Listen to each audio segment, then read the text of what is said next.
നിങ്ങൾ ഒരിക്കലും പ്രതീക്ഷിക്കാത്തൊരു മനുഷ്യനെ നിങ്ങളോട് ഭയങ്കരമായിട്ട് തെറ്റൊക്കെ ചെയ്തിട്ട് നിങ്ങളെ മനസ്സ് വല്ലാണ്ട് പിടഞ്ഞിരിക്കുന്ന സമയത്ത് അയാൾക്ക് നിങ്ങൾക്ക് മാപ്പ് കൊടുക്കാൻ കഴിയും എന്നുള്ളത് നിങ്ങൾ സ്വപ്നത്തിൽ പോലും വിചാരിക്കൂലാലോ.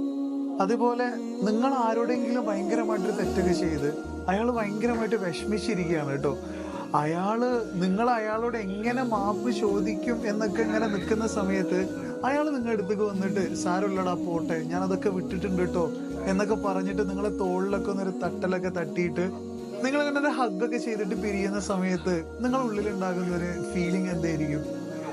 മാപ്പ് കൊടുക്കുക എന്ന് പറയുന്നതിനെക്കാട്ടിലും വലിയൊരു സംഭവം ഈ ലോകത്ത് വേറെ ഒന്നുമില്ല കേട്ടോ. വേറൊരു മനുഷ്യനെ കൊടുക്കാൻ നമുക്ക് ഈ കൂടെ നിൽക്കുന്ന മനുഷ്യന്മാരെങ്ങനെ അവരെങ്ങനെയാണോ അങ്ങനെ അവരെ നമ്മളിങ്ങനെ അക്സെപ്റ്റ് ചെയ്യുമ്പോഴും കൂടെ നിൽക്കുന്ന മനുഷ്യന്മാർ എന്തൊക്കെ ചെയ്താലും അതൊന്നും സാരമില്ലാന്നേ, അയാളൊരു മനുഷ്യനാണ്, ഒരു മനുഷ്യന്മാരെ അടുത്ത് തെറ്റുകളൊക്കെ പറ്റും എന്നുള്ളൊരു തോട്ട് നമുക്ക് ഉണ്ടാകുമ്പോഴേ ആ രണ്ട് ഹൃദയങ്ങളിൽ ഉണ്ടാകുന്ന ഒരു വല്ലാത്ത തരം ഒരു അടുപ്പമുണ്ട്.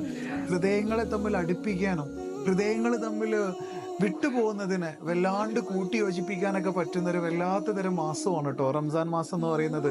എല്ലാവർക്കും ഹക്കീറിന്റെ ഹൃദയം നിറഞ്ഞ റംസാൻ ആശംസകൾ.